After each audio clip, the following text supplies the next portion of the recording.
Good evening, ladies and gentlemen,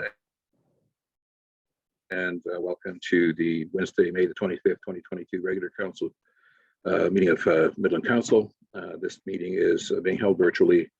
I believe it's being broadcast on the Rogers channel, and it's being recorded for further viewing on the Midland YouTube channel. Sorry. Seems there are a number of people showing up here this evening thinking that it's an open session. It's another reason I was late. I was just telling people it's still virtual. So with that, I'd like to call this meeting to order and ask again if there are any declarations of conflict of interest. Seeing none, I would say to the public who will be watching or watching that we were in a closed session from 4 until 6 o'clock dealing with 4 matters, which we will have motions presented shortly to finish off that portion of the meeting. In the meantime, I would like to take the opportunity to read the land acknowledgement. That the town of Midland recognizes it is located on land which is the traditional land and treaty territory of the Anishinaabe people, now known as the Chippewa Tri-Council, comprised of Bosley First Nation, Rama First Nation, and the Georgina Island First Nation. This territory is within the pre-Confederation Treaty 5 and Treaty 16 and included within the Williams Treaties of 1923. The town of Midland recognizes that it is located on land which is the traditional territory of the Huron-Wendat and the historic homelands of the Métis, and that our town is home to a large and diverse community of Indigenous peoples. With that, I'd ask you to join me in a moment of silent contemplation, please.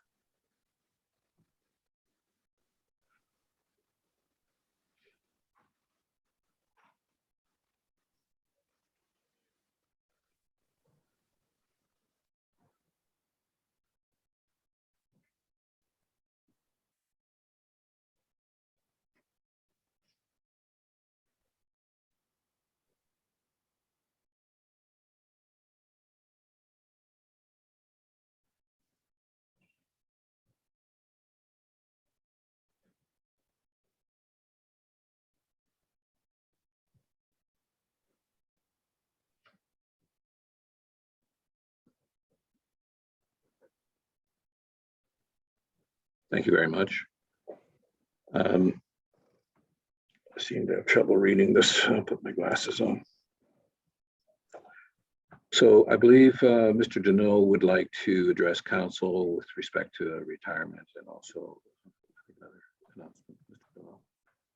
Thank you, Your Worship, and to the members of council. I wanted to make just a couple of announcements. One, I'd like to welcome a new member to the team and someone that certainly council and public will see a lot of. It's our new CFO. So Lindsey Barron joined us earlier this week. I think many of you will know Lindsey. She is a Midland resident. You may see her driving around her sons to various sporting events, which I think occupies a great deal of her time, but she is also a very talented finance professional. She comes to us with an honors Bachelor of Commerce degree, an honors in business administration and accounting diploma. She's a chartered professional accountant and all around great leader. So we're very fortunate to have her join our team and stay in North Simcoe. I know we're all going to benefit from that. So I just wanted to introduce Lindsey to anyone who may not have known her. Through you, Your Worship, if I can ask Lindsey to just say hello. Lindsey, Ms. Barron. Thank you, Your Worship. Just very happy to be here, and thank you, David, for the opportunity. Thank you, Mayor and Council, and I look forward to working with you. Thank you very much. Look forward to working with you as well. And budget, I understand Councillor Gordon has been trying to get budget moved forward within before January. So maybe we'll get there this time. Although I guess with the election we may not. But you guys are you're immune to the election in one sense, so you can continue on in the background. Any help you can provide is greatly appreciated, and thank you. So the next item. Sorry, excuse me, Your Worship, one more announcement. Oh yes, I'm sorry. Yes, and another person that we certainly want to acknowledge for the great service he's provided to services in North Simcoe. We are announcing that Chief Paul Ryan is going to be retiring at the end of this year. So unfortunately, I have to put up with him for another start of a hockey season, as he is unfortunately a Montreal Canadian fan. We do want to wish him the best in retirement when it does come. For those of you that do know the Chief, he started his career in Tiny, actually, some time ago. He worked there as a bylaw officer. I think he worked as a summer student doing that. He was a volunteer firefighter for some time. He joined Penetanguishene in around 2000, became their chief, and for the last 7 years, I believe, he's been the joint chief between Penetanguishene and Midland. He's a champion of many wonderful things aside from the Montreal Canadiens. Very proud supporter of mental health issues and a great leader of his team. We're regarded as Penetanguishene and Midland as one of the most progressive fire departments in the area. So just a tremendous job done under his leadership. So I certainly want to thank Chief Ryan for everything he's done. Like I said, we've got some time before he departs, so I'm not going to pour it on too much, but I do want to acknowledge him and just let the community know that at the end of the year he will be retiring. And with your permission, if Chief Ryan would like to make any comments, I see him on the call. Ryan. Sad news. Thank you, everybody. Thank you to the CAO for the kind words. It has become my time to look at a different chapter in my life, and I've been very fortunate. My entire adult life has been to serve. I think there's nothing greater than serving your community, and I've been very fortunate to start at the bottom of the rungs of the ladder, if you want to call it, and climb my way to the top and serve in those top roles in the fire service in 3 municipalities, and really fortunate for the last almost 7 years to be able to say that I served both the towns of Midland and Penetanguishene, and that's been a great honor for me as I kind of wind down my career. And I do thank council and the CAOs and all the staff that I've worked with over the years for all their support and that, and go Habs go. You might all have noticed the new firefighter that was hired. He played in the NHL and he actually signed the contract. I think the CAO has many strokes still looking at that picture, but it was all good. Play for the Habs. Thank you, Chief. We look forward to working with you through the balance of the year, and you seem to be melting away on us as I look at you through the screen here. Well, there's been a few more since the last time you and I spoke, and a few more to go. So we'll keep plugging away on that road too. Good for you. Just like the money you'll save if the next guy on uniforms. Thank you. Thank you, Chief, and thank you, Mr. Deneau. I'm sure we'll be seeing more of Chief Ryan before his departure, or less of him, as the case may be. So I believe that's the two items you had, Mr. Deneau. Thank you. So we'll move along to motions arising from the closed meeting session. The first being a motion moved by Councillor Downer and seconded by Councillor Main. The council receive as information confidential staff report CSR-2022-39 dated May the 25th, 2022, and the verbal presentation and update provided by the Executive Director of Planning, Building and Bylaw, Manager of Planning and Town Solicitor at the closed meeting session of Council held May 25th, 2022, with respect to the OLT appeal, Midland Bay Estates, file number MD-T-0001, and the council herein endorsed the proposed recommendations contained in council staff report CSR 2022-39 and authorizes staff to proceed as directed. Council, you've heard the motion. Any comments or questions with respect to the motion? Seeing none, then all those in favor? Any opposed? Seeing none opposed, that carries unanimously. Thank you. The next motion is moved by Councillor Deputy Mayor Ross, beg your pardon, and seconded by Councillor Prost. That further to the verbal report of the Deputy Clerk and confidential criteria-based matrix provided at the closed meeting session of Council held May 25th, 2022 regarding committee appointments. Council confirms the following appointment for a term consistent with the term of Council, that Mary Lynn Broder be appointed to the Midland Active Transportation Advisory Committee. Comments or questions with respect to the motion? Seeing none, all those in favor? Against? Seeing none against, that carries. Next, we have a motion moved by Councillor McGinn, seconded by Councillor Olszewski. The council acknowledges and accepts the confidential information provided by the town law clerk at the closed meeting session of council held May 25th, 2022 with respect to the general legal update. Comments or questions with respect to the motion? Seeing none, all in favor? Thank you, that carries and none unanimously. And finally, the fourth item from the closed session, moved by Councillor Downer, seconded by Deputy Mayor Ross. The council receive as information the verbal report provided by the Chief Administrative Officer at the closed meeting session of council held May 25th, 2022 regarding the arbitration update respecting the Midland Police Services. You've council heard the motion. All those in comments or questions? Sorry. All those in favor? Thank you. That carries. Madam Clerk, you'll notice, please take note that Councillor Gordon is substantially removed. Yes, I did. Thank you. Thank you. Next, we have a motion moved by Councillor Downer, seconded by Councillor Prost, that the contents of the regular council meeting with closed session agenda for May 25th, 2022 be approved as amended. Any comments or questions with respect to the agenda and the motion? No additions and deletions. Thank you then. All those in favor? Thank you very much. That carries.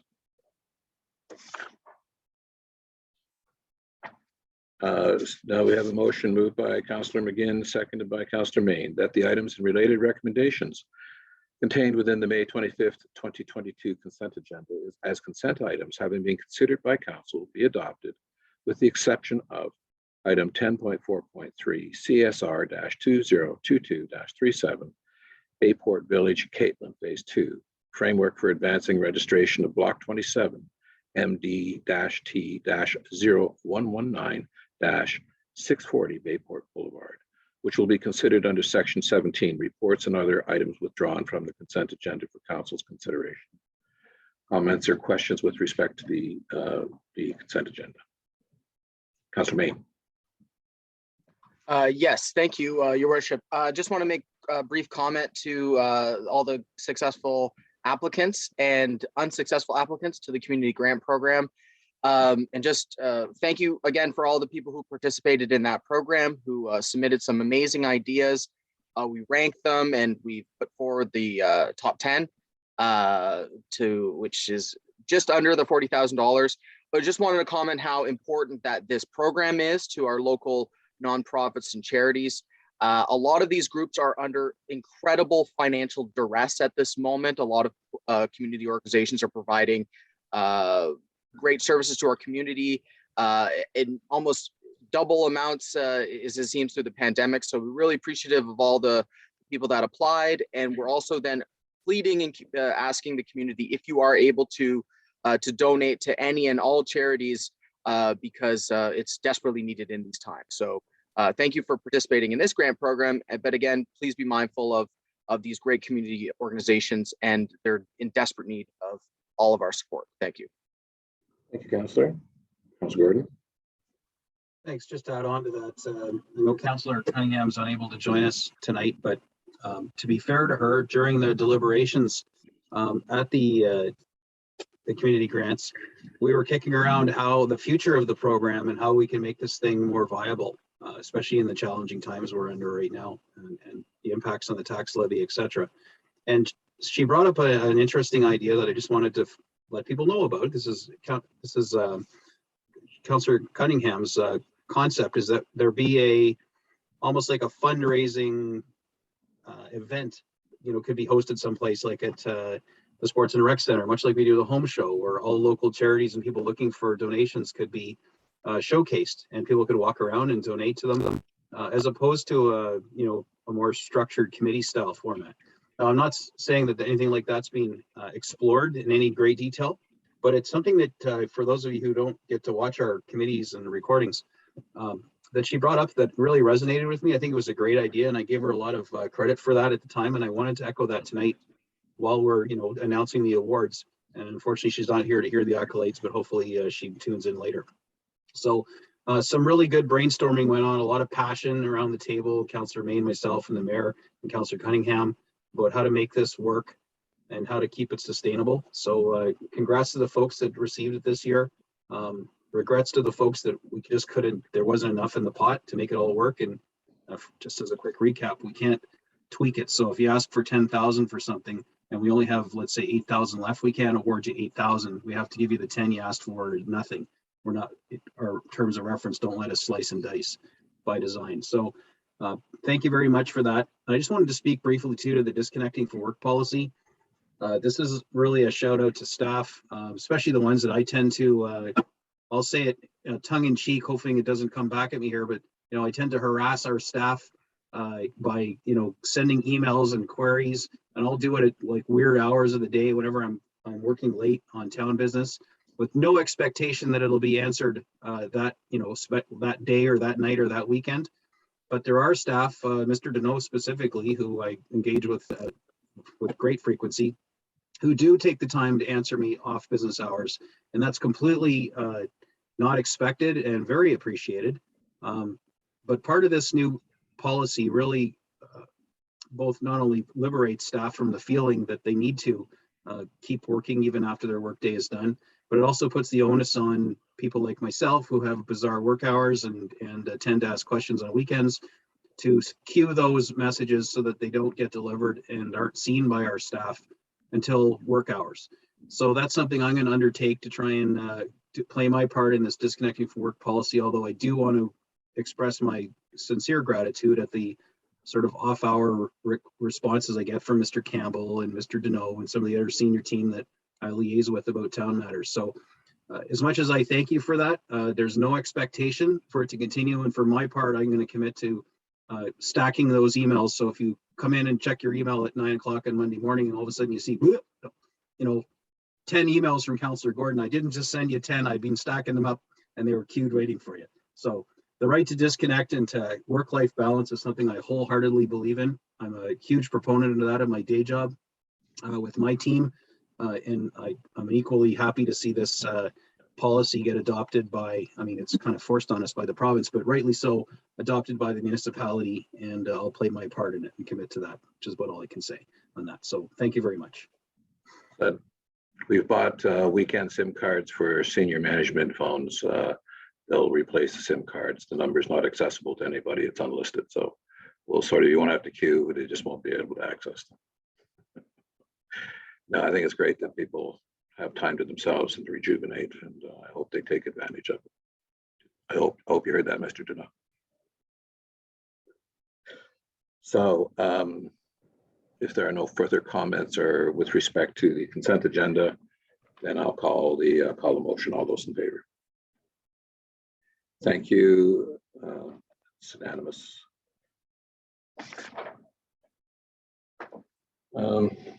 Next, we have Councillor Shevsky and seconded by Councillor Gordon that council resolved into the committee of the whole. All those in favor? Thank you. And Deputy Mayor, it's over to you. Thank you, Your Worship. Welcome, everybody, into the committee of whole meeting. We have no public meeting or hearing. We don't have a presentation, no integrity commission report, but we do have two deputations. First up, we have Mr. Chapman to present the 2022 Terry Fox Day. Mr. Chapman, you here with us this evening? Madam Clerk, is Mr. Chapman with us today? Yes, he is. We're just promoting him to panelist. Wonderful. Thank you so much.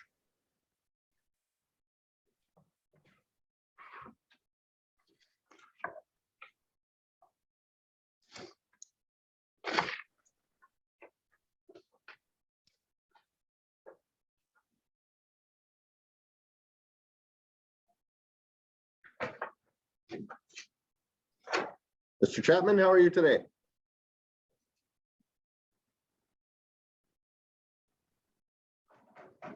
Welcome. I'll turn it over to you for your presentation. I'll remind you that you have 10 minutes.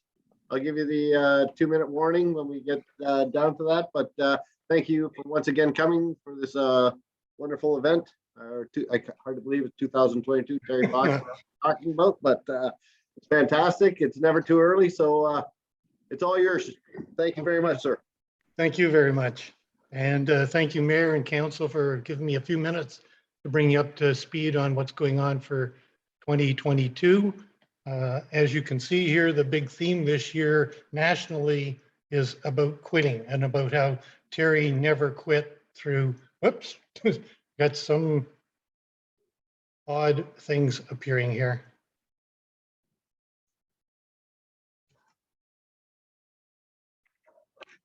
It was there. Yeah, I saw everybody. Let's see if we haven't come back yet. Is this in my 10 minutes? No, I stopped the timer. I'm not that mean. But you are taken away from the next deputant, which is fine. I'm sorry. I'll go very I'm kidding. I'm kidding. You can give me 8 minutes this year. No, you're fine. 10 minutes is more than fine. It's the world we live in. There's technical difficulties, but hopefully, I think we're back. Oh, there we go. There we go. Start again, and 10 minutes, you're up. Thank you very much, Thank Mr. Chapman. Thanks very much.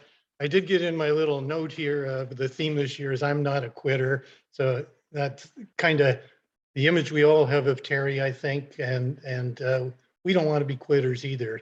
But I'll tell you a little bit about what we're trying to do under the Terry Fox banner this year. I put a couple of stats there at the bottom. That man, that hero, ran over 3,000 miles and ran a marathon a day, doing it on one good leg. Just, is that a mark of a quitter? Absolutely not.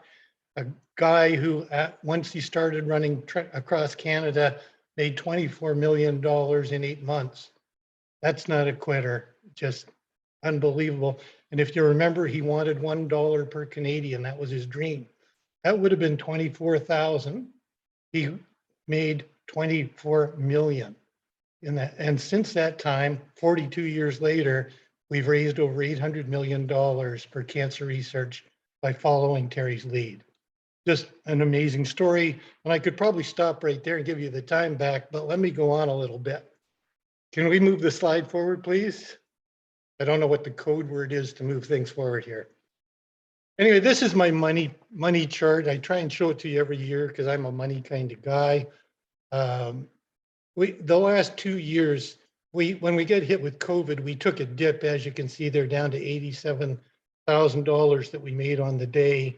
And I'll tell you, our headquarters group were delighted with that because they were expecting us to go in half from any previous year. We did pretty darn good, and we didn't know what we were doing. We were making it up on the fly. And then when we got better at doing this virtual thing, we raised over $104,000 in one day. And we didn't have any major event. Like, it's just phenomenal. One of the best years we've ever had. We finished 16th in Ontario out of over 200 locations, run locations. And I just think this is stuff we should be so proud about and screaming from the rooftops. This is a generous, giving community. It's just, and it's so evident through everything we do here. We had 41 teams came out. We couldn't run any big event, as you know. But what we did do was invite people to have a street walk or a bake sale or a car wash or whatever the heck they wanted. Just do something in Terry's name. 41 teams emerged and gave us $104,000. We had an auction, an online auction for the first time ever, and we made over $10,000 on that. So it's been great money-wise. We'll go on from there, please, if we could move forward. Things went well. We had a strategy going into last year of ask a little from a lot. We knew people and the economy was hurting and businesses were hurting and families were hurting. And instead of pushing hard for the big bucks, we said, everybody give us a little bit and let's get lots more people involved. So that was what we tried to do. I think we were successful at it. Probably the key thing we did last year was really high on the present side. We tried to be in your face and in 50,000 other people's face all the time in that last month or so before the run. We will do that again this year, and we'll try and be even more repulsive than we've been in the past. We want to get your attention. We want you to come. We want you to run. We want you to donate some money, some time, some energy, and some money. We did have a video message from Fred Fox. If I can get Terry's brother to send little old Midland and area a personal video of him talking about us that gets exposed across the country, that's pretty good. Well, guess what? We got it, and we're going to get it again. I'll tell you more later. And we did the online auction, which I mentioned. A lot of things came together to make a really great year. We'll go forward, please. Concepts we got this year, won't drown you in this, but we're having a run day. We'll do it in Perkins Field Park again, which we think is a fabulous location. And by the way, the support we get out of Tiny, because it's theirs, has been phenomenal as well. In run day, we will have 3 routes at different distances again. It'll be an in and out thing like we did in 2019.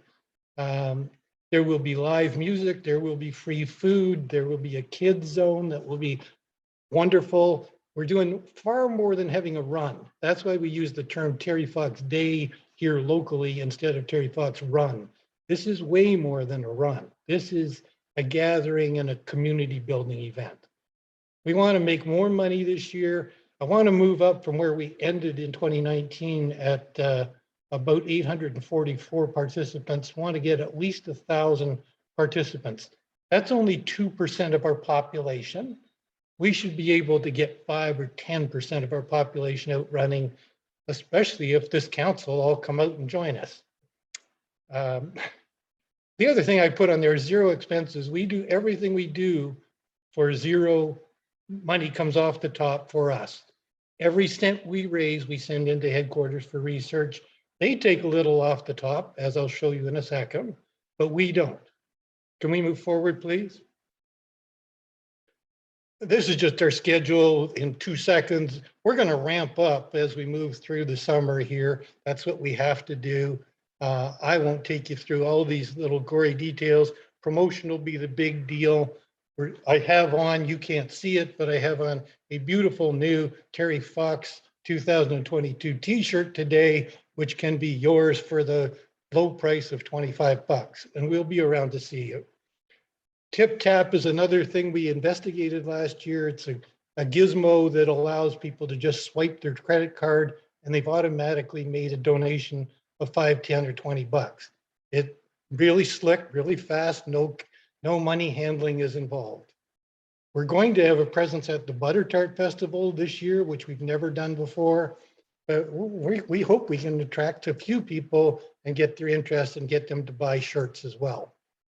We've done Canada Day before, but we're trying to join the parade this year and have a 1980 Ford replica van like the one Terry set out across Canada in.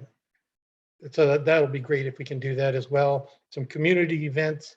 We are working primarily at the moment with Tiny Fire Department on boot drives, to have several boot drives. And we want to spread this, by the way, across our region, not just Tiny at all. But we'll do some things there and have the firefighters help to raise money for cancer research. And we'll do another auction as well. And then that all culminates on September 18th with Run Day in the park. Go ahead, please. I've kind of warned you about this already, but we're coming to make a lot of noise and get a lot of attention. We'll use every media thing we can think of to get our message out. We have audiences defined. We have plans by month for each audience and every medium we can think of. So expect to hear from us. We'll go forward, please. This is just my why Terry Fox chart. So when I have when I feel like I have to sell, and I don't have to sell very often, frankly, but we've got an incredibly powerful brand and brand image in Terry, especially in Canada, but around the world as well. We've got 40 years of longevity and raising over 800 million bucks. And imagine having 4 million people participate in this across Canada. Just incredible. We are different than everybody else that I know. We don't charge any fee. There's no contribution. There's no cost. Everything we do is free to the participants, and nobody makes money off Terry but the foundation. The foundation is pretty lean as well. The other note I'll make is we are making a difference. I can't pitch you a bunch of stats right now on how things are improving, but for particular sorts of cancers, things are improving and quickly and dramatically. Do we have to do more? You betcha we got to do more. We do get benefits locally.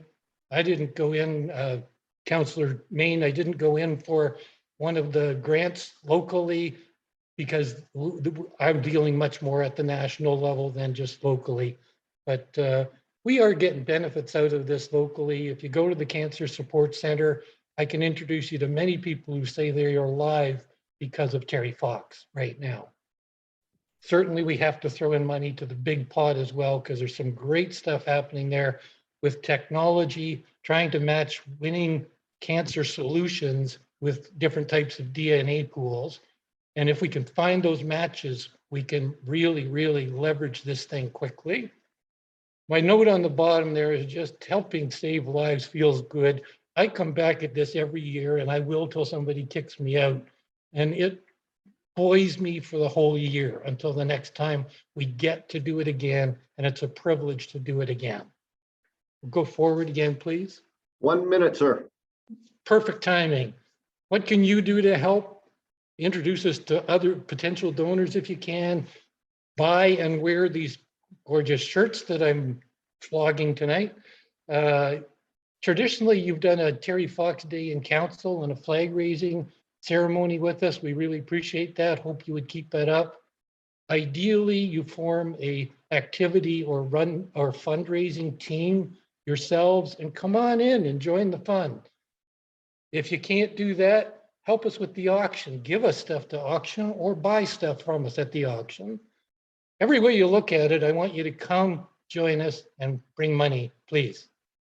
We'd really like you there on September 18th. Your presence means a lot. Last chart, please. This is our 2019 committee. Some of them aren't with us anymore, not due to health reasons in particular, but about 80% of them are still with me today, and we've got some new blood on there again this year as well. They're tremendous people. They're doing all of this for free. Please thank them when you see them. Terry didn't quit.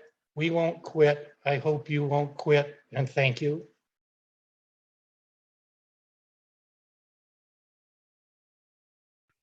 Thank you very much, Mr. Chapman. You're Greatly welcome. appreciated.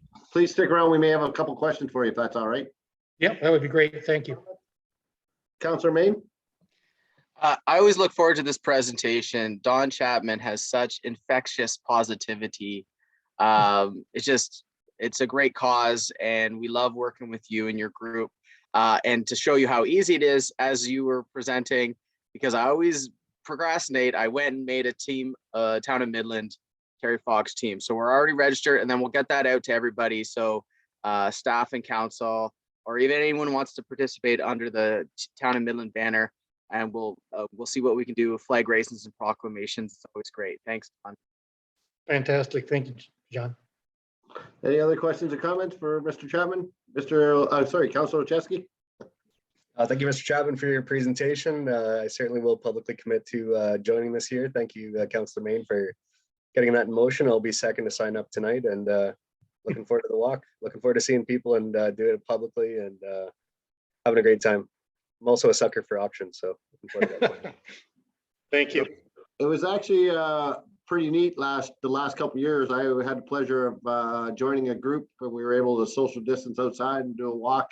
And it was nice during the day driving around. Even that weekend, you'd see other groups walking around town. It was actually pretty cool. So I got to give you guys credit for thinking outside the box and coming up with other ideas. So congratulations, and let's hope that we make this one a great. Bring 2022 is going to be a great year for everybody. By the way, thank you. We're going to keep the notion of small events as well as the large event. Yeah, because we found they were very well received last year. Oh, fantastic. Yeah, it really was a good time. It was, I know my partner Noella, and it was all the people at the bank that got together. It was actually all the families you never get to see, and you sort of did something outside. So it was, and you were lucky, you had 2 perfect days for during COVID. So congratulations. So thank you so much for coming this evening. And we look forward to helping out as much as we can. Thank you very much, Mr. Chapman. Thank you all. Always a pleasure. Thank you. Night. Okay, next up, we have another deputation from Mr. George Dixon to present on behalf of the Tiffin Basin Action Committee. And it's to do with the proposed trailer park development in Tay Township, Y Heritage Marina. Mr. Dixon?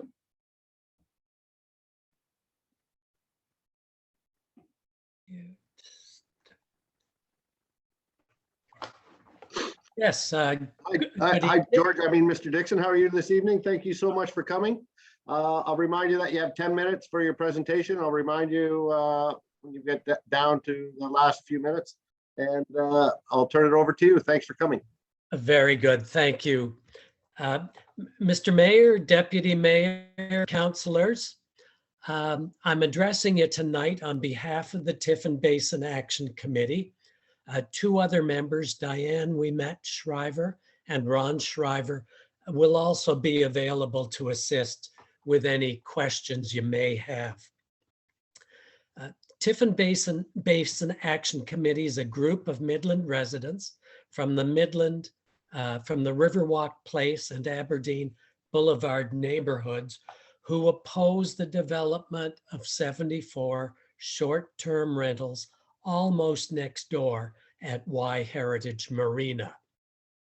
We appreciate this opportunity to speak to all our councilors at the same time to ask for council's help in avoiding incompatible development at the marina next to established neighborhoods in Midland.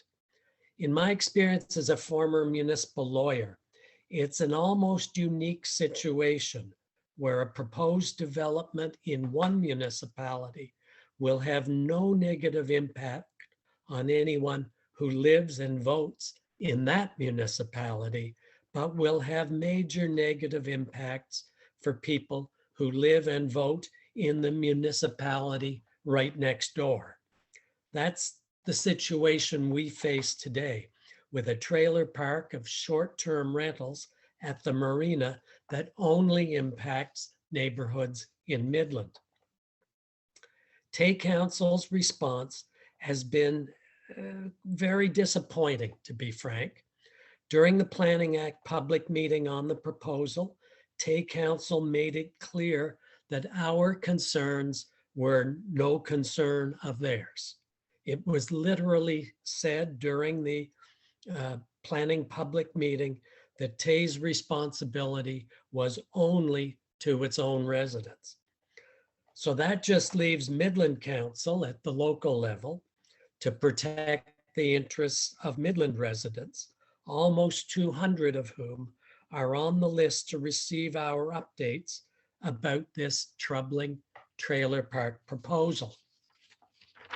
We do want to update you tonight on the current status of this proposal for 74 short-term rental units. About 2 months ago, Tay Council passed a zoning amendment that gives the marina everything it asked for.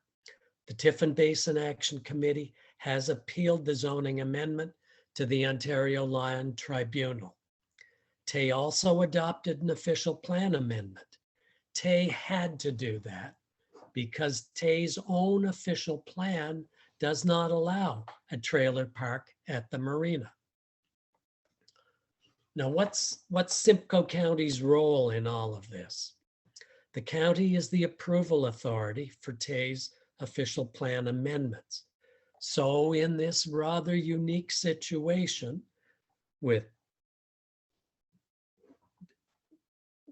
planning issues on either side of a boundary, in this rather unique situation, Simcoe County will be acting like a referee, where a planning decision on one side of a shared municipal boundary is not compatible with existing development on the other side. Now, someone may ask, what's the big problem with a trailer park anyway? For us, the issue is largely how the 74 manufactured units in this trailer park will be used. The marina says there'll be short-term rentals. The problem with short-term rentals is basically a problem of human nature. When someone rents a vacation spot for a long weekend or for a week, there is no sense of belonging to any larger community. The goal is simply to get the most you can get out of the short time available.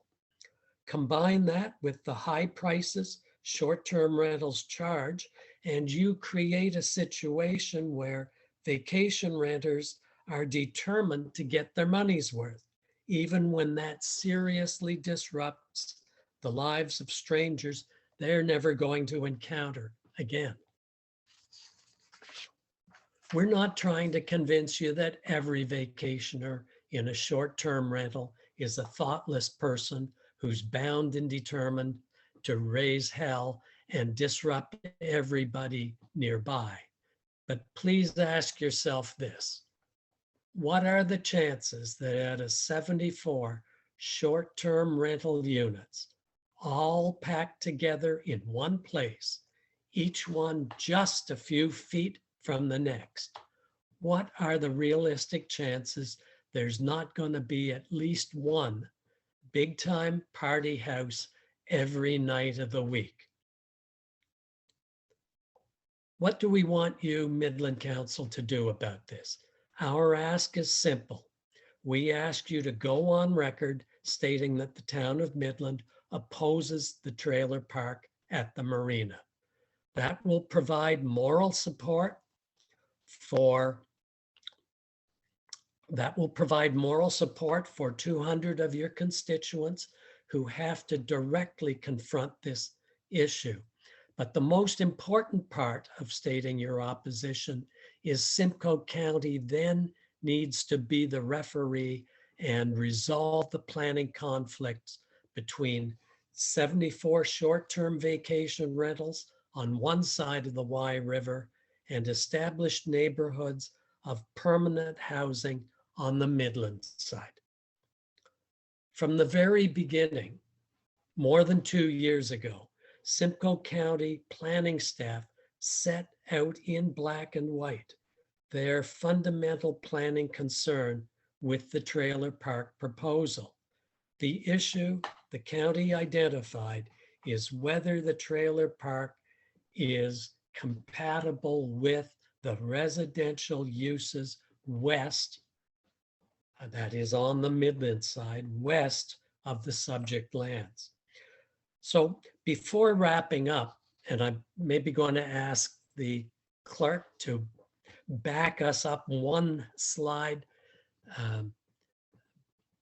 Yes, that's to the overview. Thank you very much. In case you're not familiar with the immediate area, I'd like you to just focus on these aerial views to give you a visual idea of what we're talking about here. So this first photo, the overview, if you, in the kind of the bottom left corner, you can actually see the intersection of Riverwalk Place and Aberdeen Boulevard on the left side of the left bottom of that aerial view. And there's and of course, to the right, the very right upper corner, that's a slice of Ogden's Beach Road. You'll see that generally around it is a forested area except for the marina itself, which you can clearly see in this overview. I'm just going to draw your attention to what looks like a clearing or an untreed area in the forest. We met with the marina owner a couple years ago to see if there was a compromise possible by locating the rental trailers in that area, in that open area, which is farther away from our permanent homes and buffered by the remainder of the forest area. He wasn't interested in that at all. His proposal, the 74 trailer, short-term rental trailer sites, are all going to be along the spit of land that's on the very west side of the marina, looking over toward the housing on Aberdeen and Riverwalk. 1 minute, Mr. Dixon. Thank you. So if we could move on to the next photo, then it's simply a closer view to sort of try to focus on how close the nearest of the mobiles could be to the backyards of our houses on Riverwalk Place.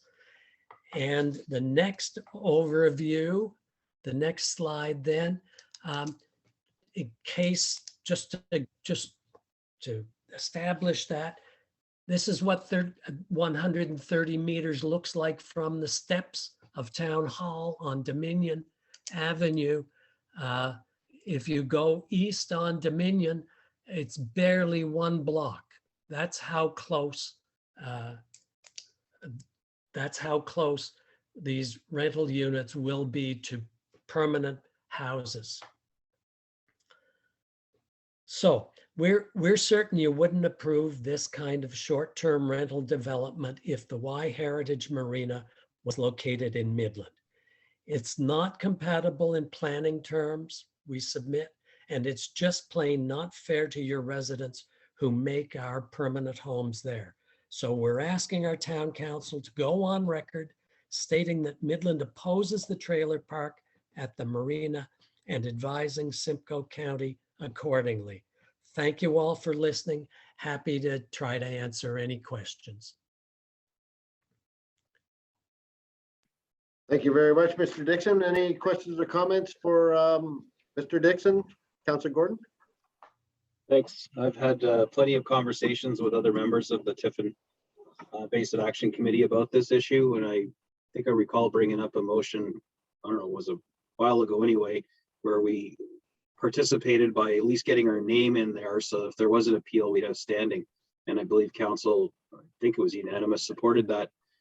And I actually have a motion on the floor later in this meeting asking us to reaffirm that. So it kind of ties in with this presentation. I can tell you that it's not orchestrated. I didn't know that Mr. Dixon would be addressing us tonight, but I am glad that he could add some color and some context to the motion that we'll debate in a bit. But I guess if we could go back to his slide, and Mr. Dixon, this is more of a question / observation. If we could put that slide back up again, number 2, the overview slide.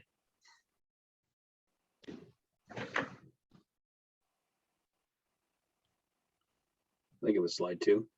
One we spent a lot of time on.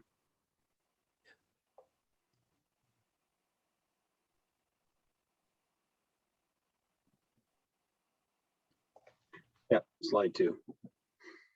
So you see that green space that we all know, behind Birchwood. That's a forested area where the snowmobiles go through and backs onto the homes and the duplexes on Aberdeen. I guess, given that 130 meters, 0.13 kilometers, if this trailer park was being proposed in the town of Midland, it would be tantamount to having it, in that foresty bush area, right behind the homes on Aberdeen and Birchwood, right? Is that an accurate equivalent in our municipality that we could put our minds around?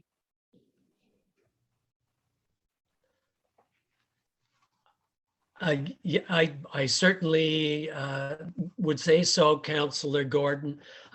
In fact, 130 meters it barely gets me out to the post boxes at the corner of Riverwalk and Aberdeen. So yeah. In fact, that forested area but between Birchwood and Aberdeen Taylor Drive, that forested area is even larger than the area the marina plans to locate 74 of these manufactured, they call them cabins. They're really manufactured mobile units that get trucked in and sort of plunked on the spit of land. Okay, so from just a planning perspective, if somebody was to come to this council with a plan saying they bought some of that forest equal to the size of that little clearing where they want to put the trailers on the marina, they came to us with a site plan proposal. I can't imagine it would go over well with this council. That's just my assumption, because it just seems so absurd. They seem incompatible, and yet in this case, it's in a neighboring municipality where we clearly lack the jurisdiction to compel them to do anything other than ask them nicely, which I think you've done, and I believe we've shown our support. Perhaps the mayor can speak to conversations he's had with his counterpart in Tay about this. But I appreciate you coming back and sort of refreshing us on this before we undertake the debate around the motion that'll come in a short period of time.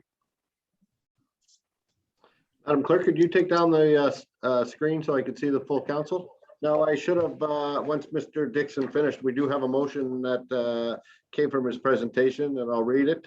That council acknowledge the concern raised by Tiffin Basin Action Committee regarding the proposed trailer park at Heritage Marina in the township of Tay, and that council directs that the resolution be sent to Tay Township planning staff and to Simcoe County planning staff. I need a mover and a seconder with regards to this motion. Moved by Mayor Strathern and seconded by Councillor Prost. Any other questions or comments with regards to this item? Councillor Main? Thank you. Well, just a quick comment that the town of Midland, we have 2 trailer parks, Smith's Camp and Lee Shore Estates, and we've had minimal issues there. So let's just be, honest about our beloved trailer park residents, that they've been good residents. But I guess it's the larger question about compatibility. And that is where we're getting into a bit of a planning off. One planning consultant is going to say it's compatible and others are going to say it's incompatible. And I'm not really sure. I would really like to hear, we've asked Mr. Farr's opinion in the past, and perhaps he could give us some direction about how we go about navigating this, because I certainly understand the concerns of the residents. We certainly understand the concerns of Tay in terms of economic development and, it's strengthening the marina and, whatnot, and their perspective. I was just trying to find the right balance here and try to protect the interests of everyone. And as you said, enact good planning policy. So perhaps Mr. Farr could provide some guidance on the concepts around compatibility and how we navigate this tricky situation. Thank you. Mr. Farr, I'm not sure if you want to answer, but the motion has simply that we have concerns with regards to this proposed development, but if you'd like to comment, I'll allow it. Through you, Mr. Deputy Mayor, to Councillor Main. So in this case, we've followed to a certain extent the file as it's unfolded, and note that in the documents and submissions that have been made by marine operators through their consultants, that they acknowledged that there is the potential for some impact on these residents. And what was recommended through the associated studies was a implementation of a naturalized buffer, a 15-meter naturalized buffer, and it was directly stated that the intent of that was to try to function as a visual buffer from the units that are right along the spit. There's some, I think it's 27 to 34 units along the spit and then curving along into the interior of the site, and then there are additional units throughout that site.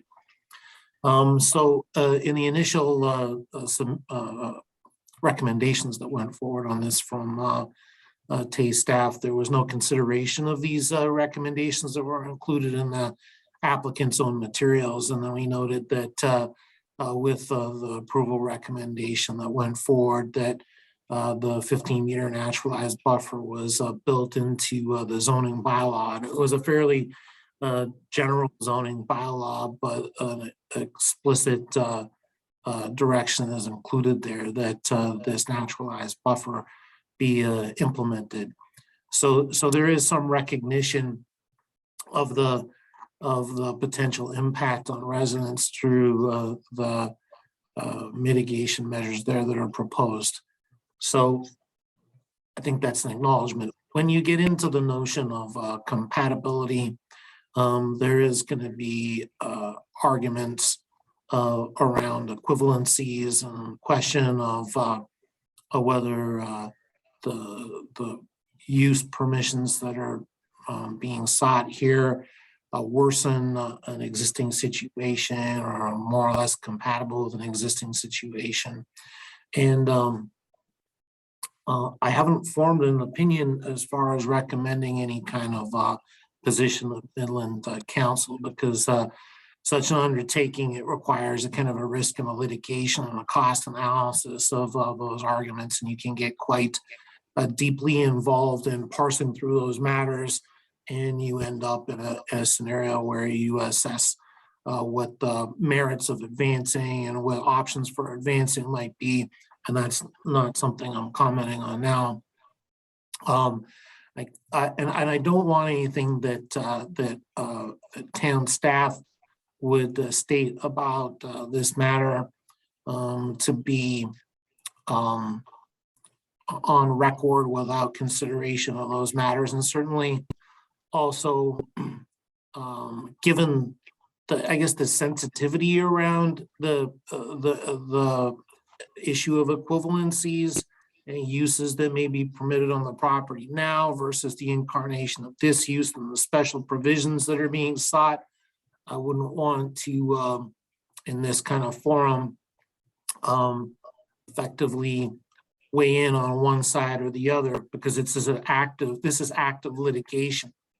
But as I said, I guess I would note that through the process that where TAY could have elected to leave this naturalized buffer piece out of the final zoning bylaw amendment, that there was a decision to incorporate that. And whether or not that's satisfactory to all the different parties, it did seem to me in monitoring it to be a measure of recognition. So ultimately, I think the encouragement that council had originally provided to TAY that they seek to implement best practices and reflect those in the proposals that goes forward was I guess an apt kind of motion to make in that context, and it did seem to yield some benefit, I think, in terms of getting that provision ensconced in the recommended zoning bylaw.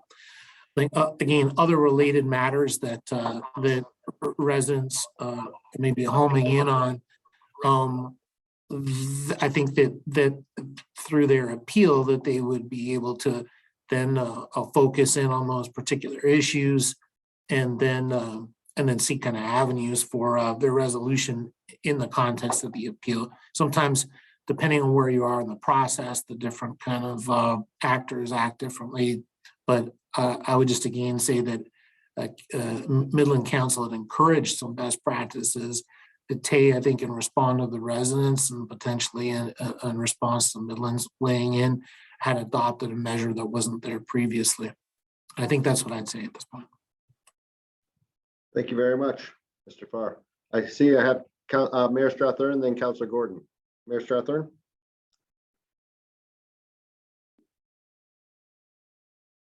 And Councillor I'm Jesser. on mute, yeah. Thank you. Famous last words. I'd just like to clarify something that the Smiths Camp and the Shore Estates, while they are trailer parks, are permanent residences. And there's a difference between what's being suggested by the Tiffin Bay Association and our Action Committee and those developments. Having said that, I have in the past owned properties that are short-term rentals. And there are a number of them along Midland Point, some not too far from Councillor Shesky, I believe. And my experience has been that, as Mr. Dixon has suggested, that there are a small minority of individuals that can create an unwelcome situation in terms of noise and just property destruction and disrupting the other property owners' enjoyment of the property. That typically, from what I've seen, I know we had a code of conduct built into the lease agreement. If you violate the code of conduct, you were out, and there was no equivocation about that. And I believe that other people have successfully done that within Midlands. We have had virtually no complaints about short-term rentals. Other municipalities, it's a different story.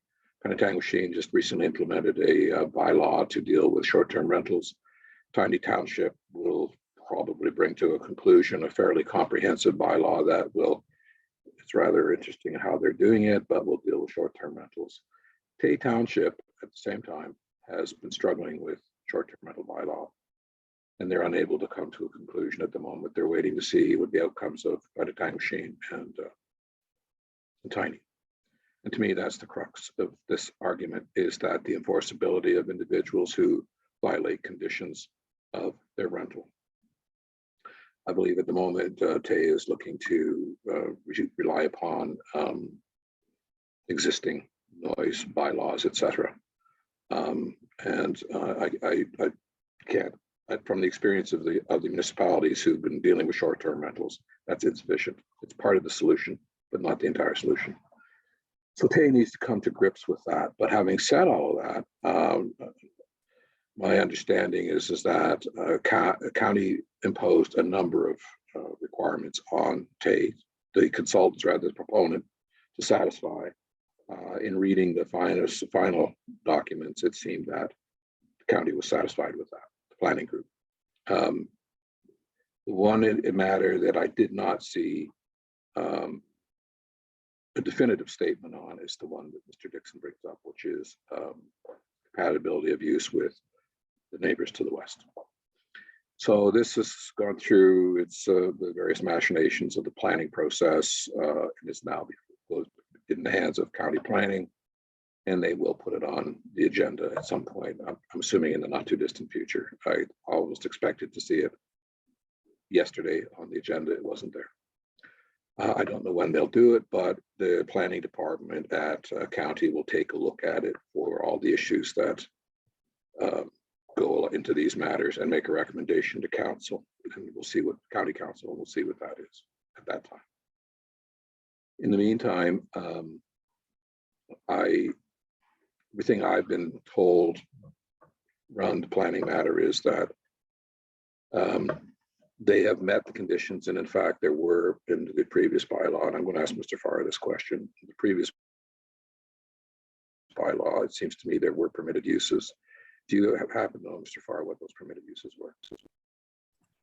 Mr. Farr? Site. Yep, through you, Mr. Deputy Mayor to Mayor Strathern. Yeah, my understanding is motel and hotel were permitted uses on the property and the existing zoning. And that would be classified as a short-term rental. Yeah, I think like I just want to speak to short-term rental just very, very broadly. So short-term rental has a broad general meaning, typically associated with kind of Airbnbs or this type of thing that people know. Whereas like a nightly accommodation, it's short-term rental, like in its essence. It's not, it's, and by design, right? It's a short-term rental by design. Whereas often short-term rental is taking a different built form, like and then conferring on it an unusual short-term rental status in the context of like immediate non-short-term rental. So yeah, I mean, in essence, a hotel is short-term rental, and that's permitted on the property now. I can appreciate that there's a difference between somebody operating a motel. I guess my point in all of this is throughout the situation that that the residents have encountered, the conversations with the people in Tate Township, whether it's planning or council,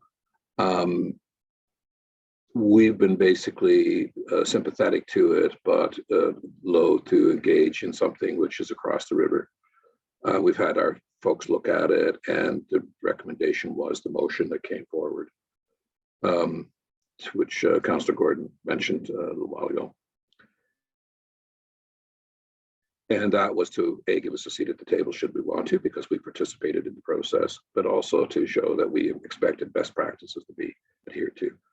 The motion that's before us now is to be a little more explicit in that we acknowledge the concerns of Tiffin Bay residents and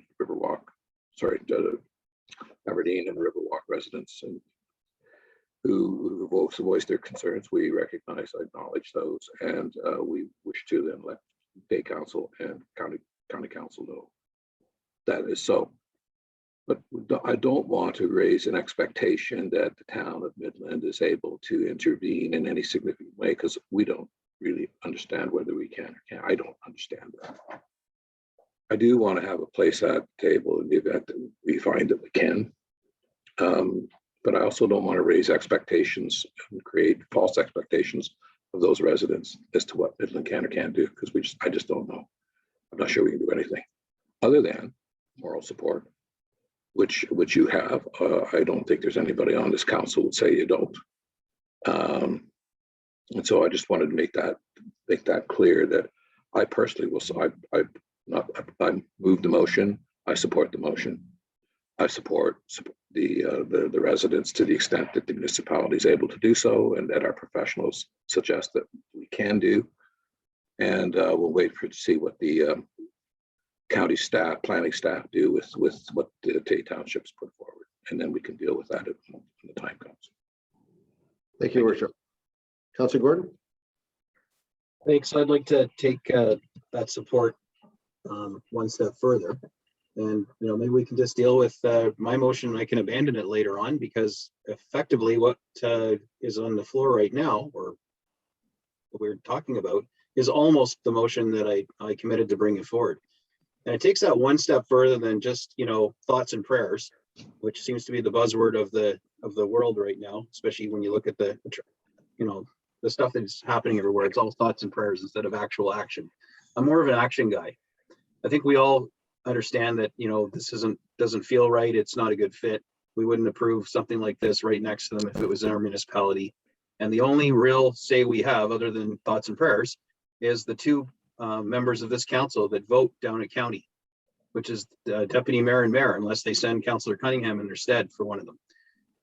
So my motion is virtually the same as what we have going here. So I'd like to put an amendment on the floor that we add some of my phrasing to this and pass it. And that is simply that by asking the two county council representatives, which is our mayor and deputy mayor, to oppose the approval, because I suspect it's forthcoming, when the matter comes before county council.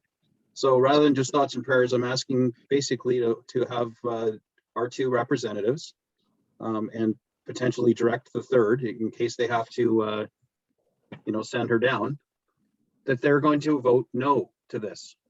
And I get it may be a symbolic vote because everyone else won't care. And so, southern part of our jurisdiction of the county, and they'll just say yes because they don't want anyone to vote down their stuff.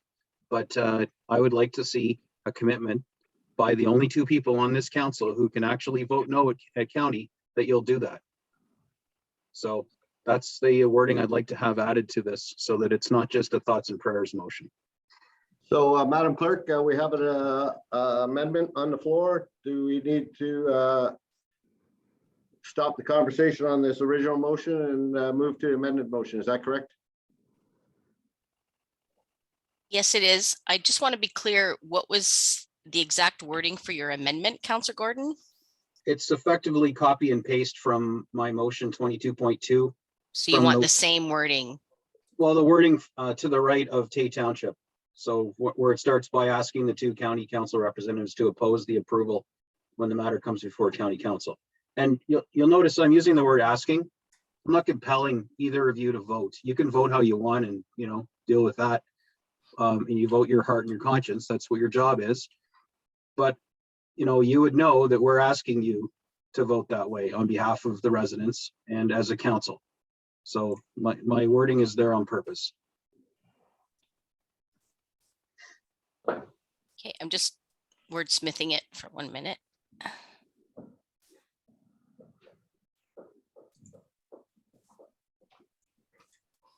So allow Madam Clerk to get this on the wordsmith and brought forward. Once we have that motion, we'll need a move by Councilor Gordon, I presume, and I'll need a seconder. Let's wait till we get that up.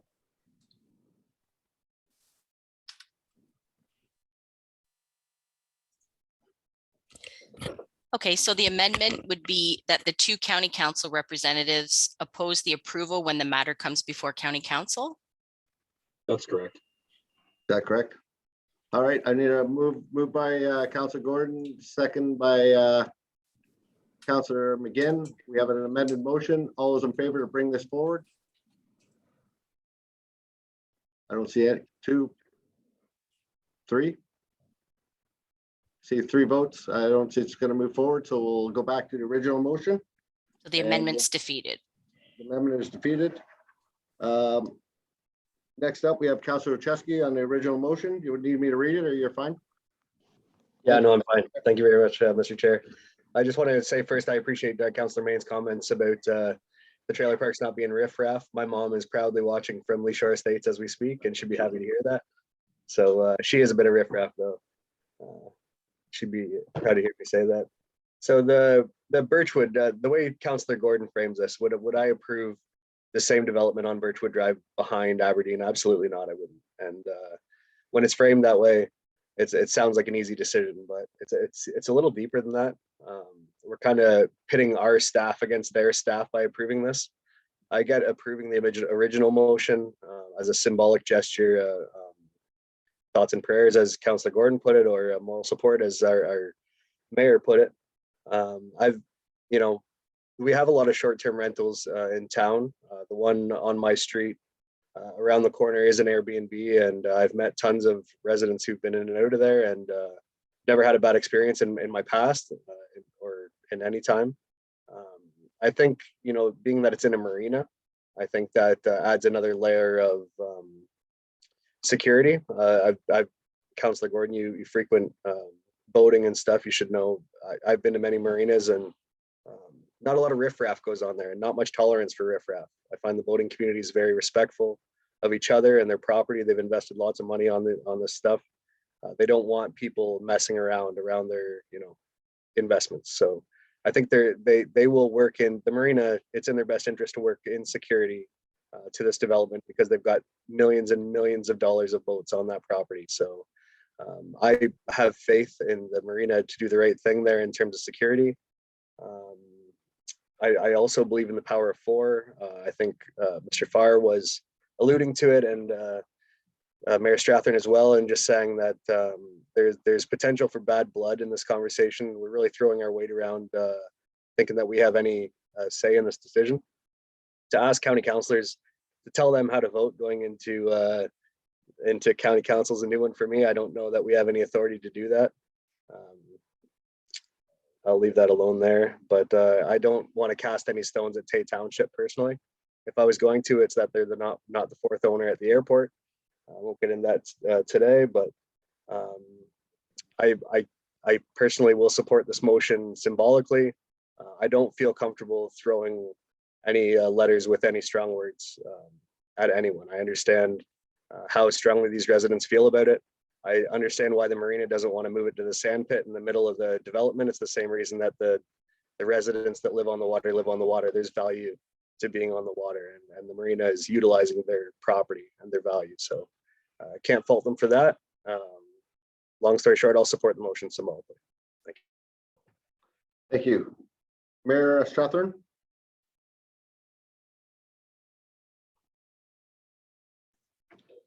Thank you, Deputy Mayor. I think if there's anything that I would like to see Tay Township do is to get their bylaw in terms of dealing with short-term rentals in place, because that more than anything will deal with, I believe, as Councillor Shevsky has said, that there's an interest, once that bylaw is in place, and if it's anything close to what Tiny is proposing, there will be an interest in making sure that people comply, because there's a licensing function that comes into their bylaw, which 3 strikes and you're out sort of thing. So I think that if I had anything to say to the Tiffin Bay Action Committee folks, it would be to press those guys to enact that that bylaw as quickly as possible, and to if I had to make a recommendation, it would be to seriously look at the Tiny. And I know that Deputy Mayor LaChapelle and Mayor Walker are well aware of the philosophical framework behind the Tiny Tays short-term rental bylaw. It's very well thought out and structured in a way that it's not subject to appeal. It's just a matter of fact. Orobadonti tried to implement one, and they lost at the LPAT. It was deemed to be overreaching. So to me, that's the process, and I would have thought that in approving this, that Tay would have put a holding provision on their buffer requirements, and until such time as they're satisfied that the buffer requirements are being met according to the bylaw. Unfortunately, that didn't happen, and but I think that the intent is there, as was demonstrated by the fact to put it in the bylaw. I guess that's all I'll say. Thank you. Any other comments or questions? Councillor Gordon, I'll give you a final word and we'll call a vote. Just a quick one for Councillor Shesky. I'm now actually out of boating. All my friends sold their boats, and I was the last holdout. So I've got my jet boats for sale in a driveway right now. Sold the big boat, and I've got a trailer now. So I'm a riffraff, and I'm going to be trailer camping this summer with all my buddies. So anyway, I'm a trailer guy now, so I empathize. And certainly I echo the sentiment. Our two mobile home parks that do have some seasonality to them are not problems in our municipality. But the key is, if somebody bought the land that I was depicting and wanted to build another mobile home park on it, would that make sense? And I'm not a planning guy, but from everything I've learned the past 4 years, no, it wouldn't. And I'd be shocked if we approved it. So that was my point. I certainly don't want anyone to take away that I have any disdain for folks that live in mobile home parks or trailer. I'm one of you now. It's in my driveway getting loaded up. That was all I wanted to say. And I'm sorry, Mr. Dixon, that my amendment wasn't going to go through or didn't pass. It's the way it works in politics. I'm going to just abandon my motion then later this evening, because it's virtually what we just tried to do, and it makes no sense to debate it again.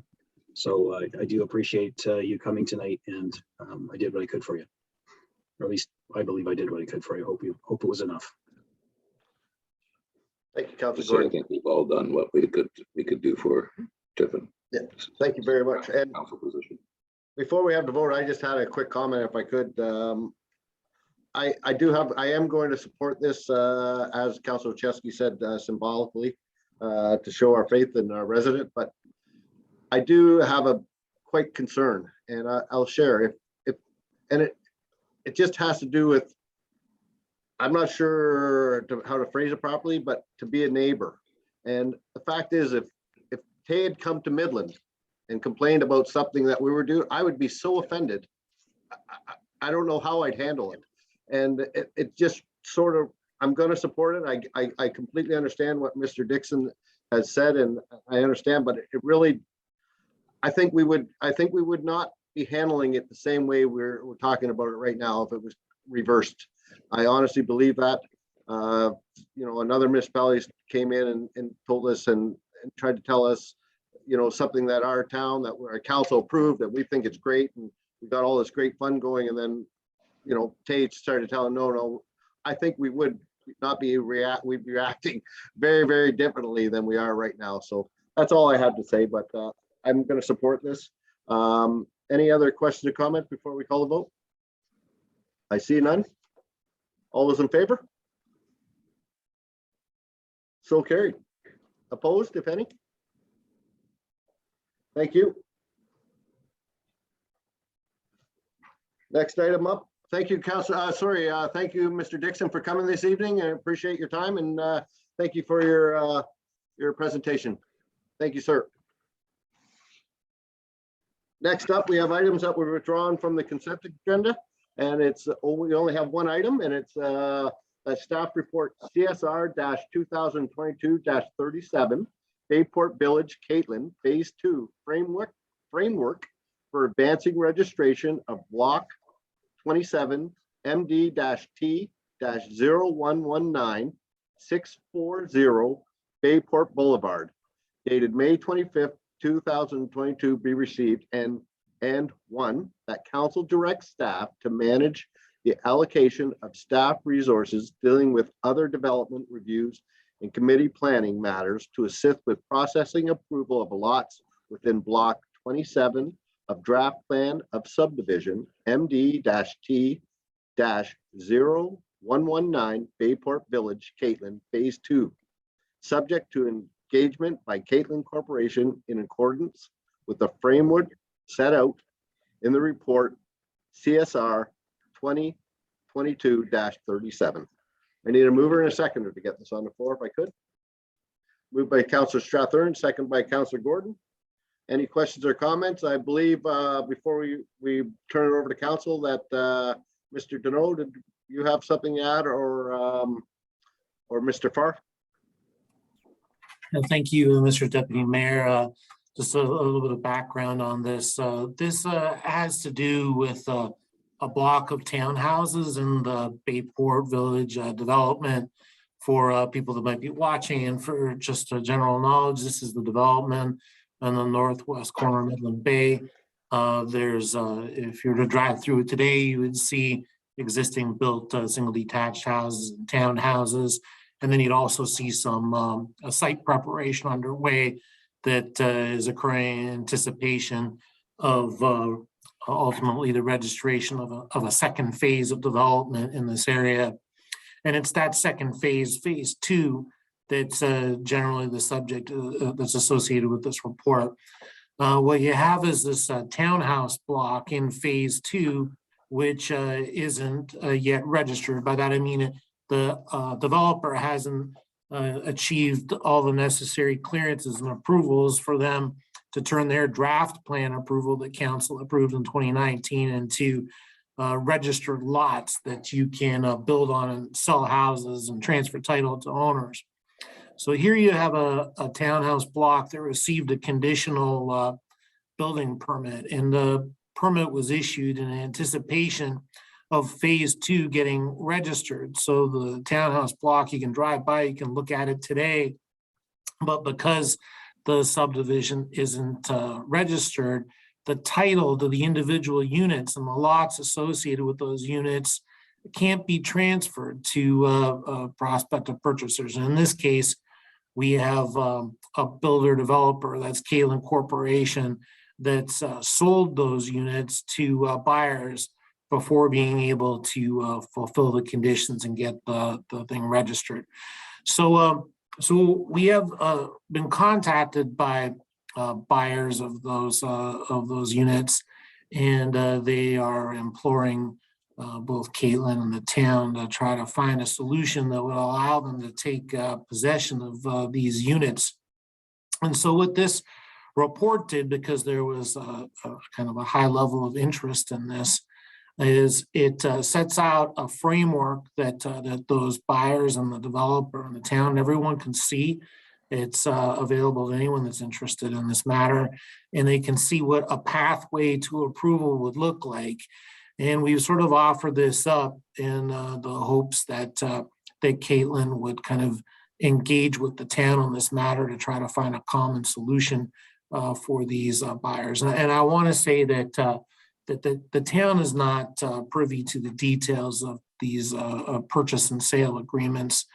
And in addition, the town doesn't really have an obligation to kind of intercede and take one block out of this whole subdivision and propose a pathway to approval.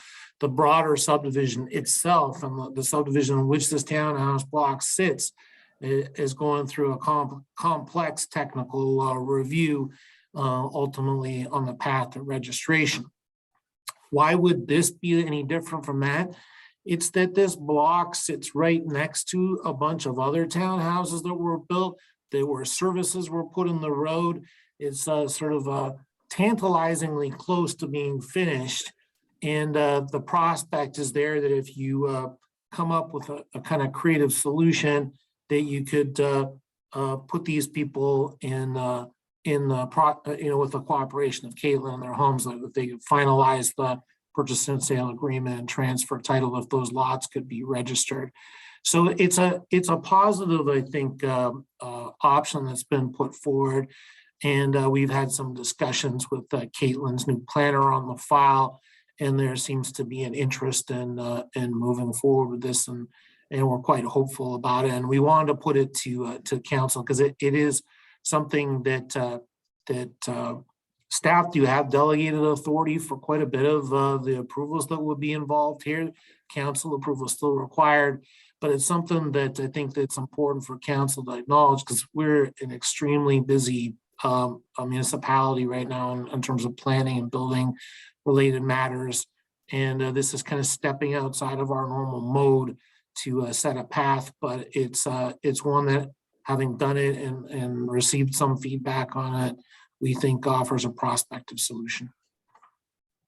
Thank you very much, Mr. Farr. This is wonderful news. I'm glad to hear that we're here to help, and thank you so much for the update. Mayor Strathern, did I see your hand up? No. Okay. Any other?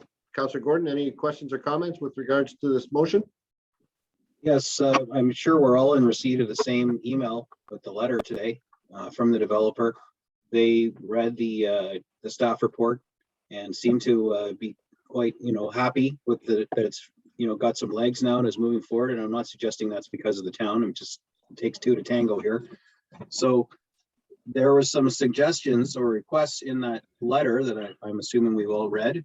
And I'm wondering if Mr. Farr's had a chance to peruse those and see the requests for some additional wording that could be added to this direction to staff, and see if that makes sense, even if the times are a little too prescriptive and they need a bit of wiggle room. Did you have a chance to review that response, Mr. Farr? Through you, Mr. Deputy Mayor. Yeah, I've had a chance to look at this, and I think you kind of hit the nail on the head that it does take two to tango. We have put this pathway out and had some preliminary discussions, and there is a pathway and a process that we could start to follow, but it is performance based, and it does require engagement from the developer. There are a number of matters that have to be moved through here, and staff I guess I wouldn't have authored this report if there wasn't a legitimate intent by staff to follow through on that path if we have engagement. In the letter that was presented, they are asking council to direct staff to deliver certain results on certain dates, and I'm not sure that I can commit to that. I think what I can commit to is the path that we've set out, which is to recognize this exceptional situation and put forward a kind of cooperative tone that if it's returned in kind, we can deliver a positive outcome. the first date that's referenced, like I said, is June 15th. And I simply can't commit to that date because there's more people involved in this process than me and the developer. We have outside services that would be required in knitting this together. And we'll pull those things together to go down this path. The second date that's put forward, and that speaks to the broader subdivision. And in order to make some progress on this, we've isolated this block. The subdivision is not something that I think it's appropriate to talk to or make commitments on dates through a forum like this on right now. There are complexities and details in the processing of that subdivision that, in my mind, need to be dealt with in and of themselves. And so what I say is, or sorry, my recommendation to you and what's caught in the report or captured in the report is that we set out a path, we look for cooperation, we move forward with good faith to get to the outcome, and then whether it's June 15th or it's there's always the potential for a special meeting on this. We explore that option. I mean, because frankly, I think we're maybe a week away from report deadlines for the 15th. As I said earlier, too, there's a certain amount of delegated authority to staff here that allows us more quickly to move through the process. And the culmination of this would be a holding removal report when it does come forward. So quite a simple exercise for council. Really, this is about rolling up our sleeves and getting to work. And we've stepped out in good faith and made this created this path. I'm not sure that that turning the report through the applicant's recommended motions to direct staff to do things that we're already trying to do in good faith, but we can't make these kinds of commitments to. In my mind, that is not necessarily practical in terms of getting to our to an outcome that we've already offered up. A quick follow-up then. Yeah, so that's fair and reasonable. They near the end of that letter, they commit to providing 4 items that I'm assuming are overdue this week in support of that approval of registering block 27. These 4 items that they're committing to provide, assuming they meet the deadline of doing them this week, does that help expedite anything in your view? Are these contentious issues that you've been struggling with that they've now committed to provide in the the next week? I think it's sorry. You're fine. Through Deputy Mayor, it's a Wednesday, and this week is Friday, and there are other commitments that staff have, notwithstanding the fact that we're going to make a commitment, or we've already made a commitment through this report, on the basis of the recommendation. So we're going to move forward as quickly as we can, and do what we can to try to facilitate these things materializing.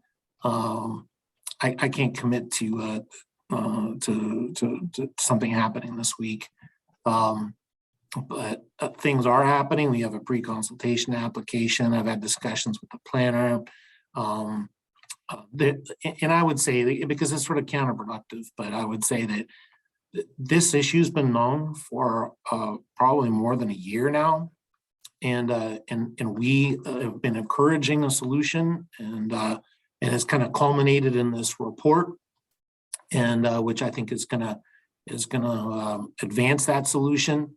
And I would just say that, like I said before, that the spirit in which this report was written was included an intent, and the intent is to move things forward as quickly as we can with our existing commitments. But I think what we're doing here is making an exception. And I know what they've committed to. I have to wrangle other people together and sort through a few issues here as set out in the report. And so I think the spirit of cooperation that they've advanced is helpful. I just can't pin us down to specific dates on these things because, again, it's a bit of an iterative process, and it is Wednesday. Thank you, Mr. Farr. Mr. Deneau, I see you're up. Did you have something to add? Thank you, Deputy Mayor. I just will reiterate what Adam said. I think the report was intended to obviously let our residents and future residents know that this is extremely important to us. This is a complex but very exciting development happening down at Caitland. I think we all acknowledge that. But there's many moving parts with regards to that entire development, and the planning team and Caitland are both working hard on that. What this report wants to acknowledge is, let's do all we can to get these 4 people into their homes. I mean, that is certainly our commitment. There's no reason why certainly the town and the administration would not want to have these people join the town of Midland. So this is a path forward. You know, we want to concentrate on doing this work. It is reliant upon the information that we get back. And while there may be commitments that you'll provide the information, certainly what we've seen, not just on this file, is the information may come in incomplete, and that turns the timeline out. So while people may indicate they're going to provide something by a date, there is that iterative process that usually takes place. But there is a commitment, obviously, by the town, and I think, you know, Caitlin's response in the email, I think, is a positive one as well, that says, listen, let's try and get this done. Let's try and get this done as soon as possible. Wonderful. Thank you, Mr. Deneau. Mayor Strathern? Thank you, Deputy Mayor. I'll make a few statements and we'll see if Mr. Farr can pick holes in them. There, at the time that this draft site plan approval was granted, there were 44 conditions placed on, I believe, on that site plan. I'm not sure what percentage of those conditions have been met, but I know they haven't all been met. And in attempts to move things forward, the planning department has set out a process whereby they would like to see complete.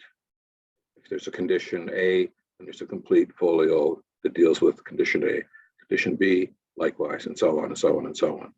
And as Mr. Deneau has indicated, in past behavior is that it's almost like you don't tell us what we'll provide, we'll tell you what we provide. And it's created issues. And it's created a lot of cost for the town as a consequence. And looking at dealing with external legal and planning people to see whether we're being unreasonable, the answer is no. We're not being unreasonable. And yet that past behavior has consumed an inordinate amount of time and resources on a file that should have been straightforward. Now, having said all of that, there's a new person on the file. And that individual has a different record, presumably, hopefully will have a different record so that the past behavior doesn't predict future behavior. As CAO said, we have tried on numerous occasions to, invite people to dance, and it's not really been forthcoming, in my opinion. So this is a very public attempt to lay out a process. The only concern I have with this, Mr. Farr, is if you direct allocation of staff resources to deal with this matter away from other matters, what impact will that have? Or will it? Mr. Farr? So there's a lot going on. So I can just say that our staff are fully committed to the things that they're doing right now. And I guess that sort of makes a long story short, that there are risks to the municipality for not acting on certain types of development applications at certain stages in their process. Those are typically appeal risks. So when we're not working on a file that someone has filed, either it's a legacy file that that's been around for a long time, it's a new file, and that person has a right of appeal, they can always trigger that. The other factor is that the town's planning function here is not just development review. We're also developing policies that deal with development review and deal with other community planning matters. And council be familiar with those things like the downtown community improvement plan, affordable housing project. We're looking at updating all of our processes to comply with the recent changes to the Planning Act. This current provincial government has made some fundamental changes to planning in Ontario that came into effect about 3 weeks ago, and they're very aggressive, and they have punitive consequences for municipalities financially if they don't deliver planning decisions in certain times. So we have to prepare for that. We have a participating role in engaging with the county on the municipal comprehensive review. We have other matters, but those things that I just listed, those things are happening right now. So that's this week. So when we created a path here, in this case, to allow the registration of this one block, we're really bringing more work into the municipality in order to, it's really a sort of a civic sense of duty here. Are not inserting ourselves into the buyer purchase, like a seller agreement, but we're witnessing like some serious kind of human issues, like as people struggle and try to find a path to getting into their home, and we're trying to put that forward. So that means it's something we're juggling and balancing something, and it means that staff are working longer. They're delaying certain things, but it's one of those situations, as you're all familiar with, where everybody wants everything at the same time. And we've acknowledged that, and we understand that a little extra effort is required, but we can't be everywhere all the time. So I can't say that there's an immediate consequence, but there are foregone opportunities of not being prepared, not being ready to advance things. We file a document that needs to be filed on a certain date. We miss that date. Somebody takes another action somewhere else. It's not in most of these matters where there's a lot of leash basically for the town to kind of, spend a couple of months on something, thinking and deciding. It's really in Midland, because of the pressing nature of the matters and the transition I think that the community is going through. There's a need to act on things in a pretty quick fashion, and we're continually doing that in the planning services function that the town has. So that's really the context in which this is occurring. So it's a bit of a juggling act.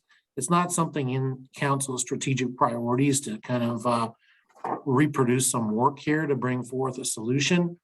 But this is a file that we would really like to see some traction on, that we would really like to see a resolution of matters on. And that's why we put it forward in this kind of forum, in a public forum, to try to move forward and get things locked in and finalized, so we frankly can move on to other things. So that's a kind of roundabout answer, but I am trying to give you a little bit of complexion of the context in which we're doing this. And I think it's helpful for the public to get a better understanding of it. But I'm hopeful, if we kind of go through this process and we're able to get some approvals locked in place and get some successful work done with this developer and their new consultant, that we can get some positive momentum going forward. I am truly hopeful that that's the case. And in the end, we may be able to move through other aspects of the file more successfully and efficiently. So I guess we're prepared to, what I'm suggesting is that the town may be accepting some risks here, but those risks might be ultimately worth it in the end. Wonderful. Mr. Deneau, you had something to add? Or sorry, Mayor Strath-Ernst, follow up?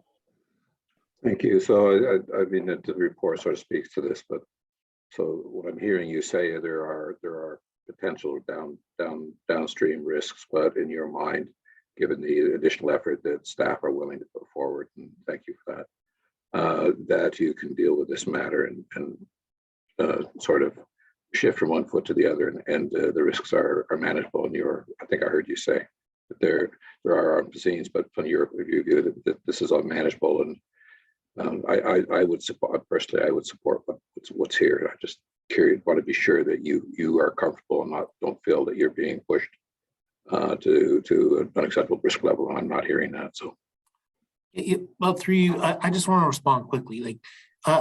It's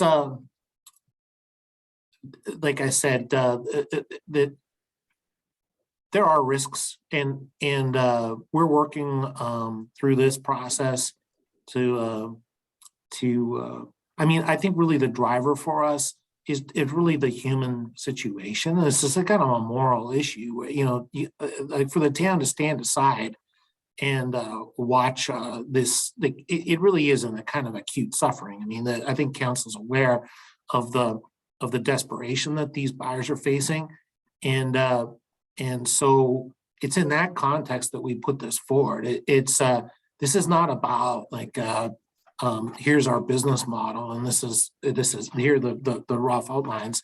This is the town's corporation with an interest in the community, and it's really a community minded drive that's making this happen.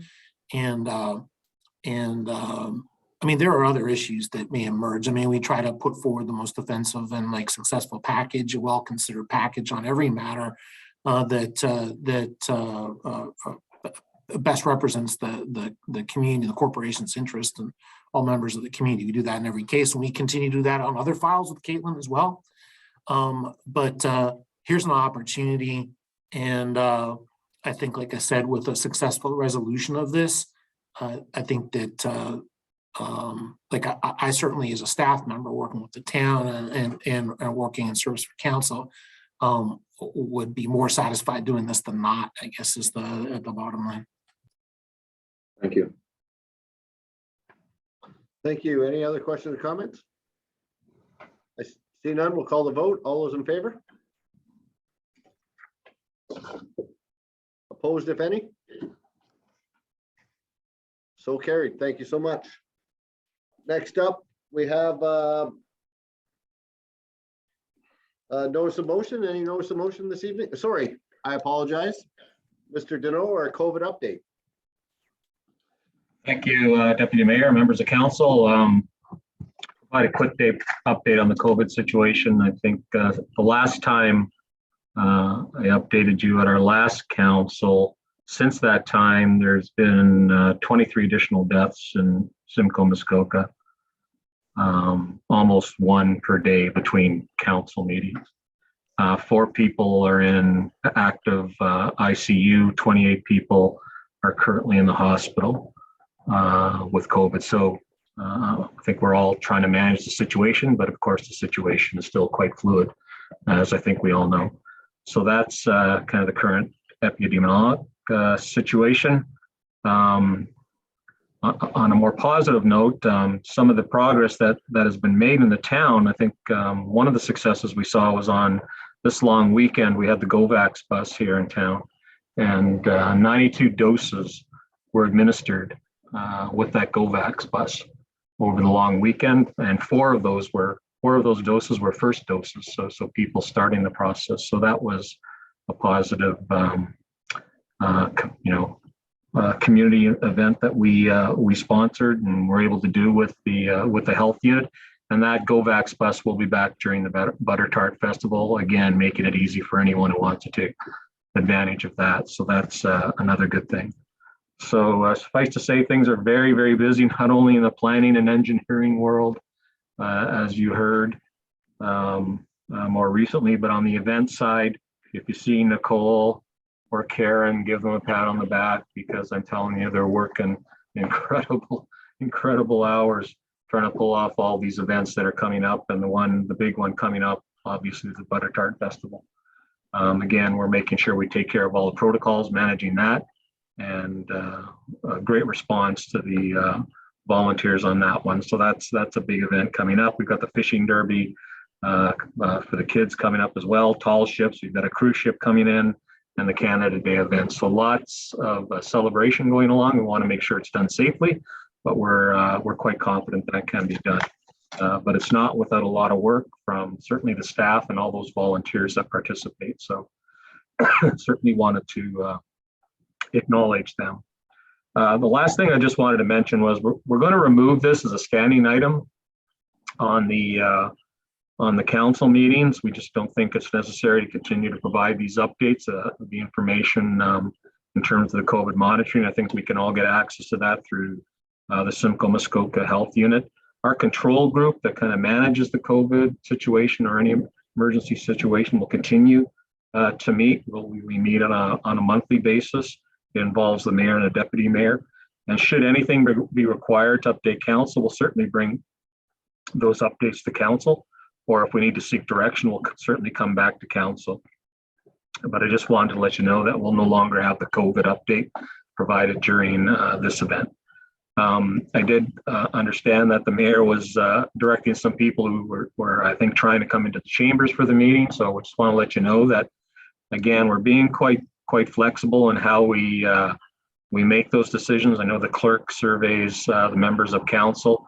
Most councils are taking a very cautious approach across Simcoe and Muskoka in terms of returning to council. So it'll really be dependent upon, council and their desire to get back into chambers. And we'll do that on a week by week basis.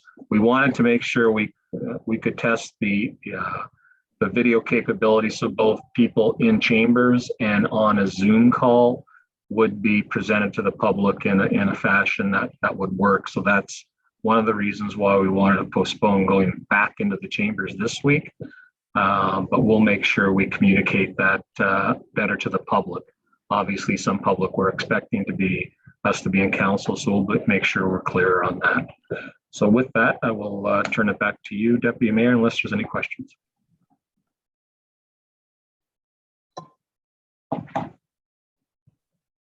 We lost the deputy mayor. Deputy Mayor was lost. He's somewhere in the electron universe, I guess. Maybe he's a meta person now. And back to the council chambers. Councilor Main. Thank you. Yeah, I just wanted to thank Mr. Deneau on these COVID updates. And just reminder to the community to continue to be diligent. The wastewater signal in Midland is quite high. In fact, it's so high, it's higher than the chart that this health unit even allows. You see, it's blown the lid off of the chart. So just still be mindful because it continues to spread through our community. Most of us on council have had it in the last few months. And so, that's indicative of the rest of the community, right? We know that it continues to spread through community. So you don't want to get it, that's for sure. And do everything you can to be diligent and be mindful about masking indoors, hand washing. And but it has been nice to see the soccer fields full of parents and kids and a return to some normalcy. So there's some pros and cons to the great reopening, as you could say. So thank you for all these updates on COVID. It's very important to the community, and we appreciate all the hard work to keep everybody safe. Thank you. Thank you, Councillor. I think I may be one of the few on council who hasn't had it yet, so I'll have to make double mask now. The Deputy Mayor's back. Deputy Mayor, back to you. Thank you. I apologize. I'm not sure what happened. Everything just froze on me there and lost connection. I know there's a storm hitting. I'm not sure if that had anything to do with it, but thank you. Where are we? We're still on COVID update or notice of motion. I think we're up to 18 now. Thank you so much. Apologize. Any notice of motion this evening? Bringing forward by council.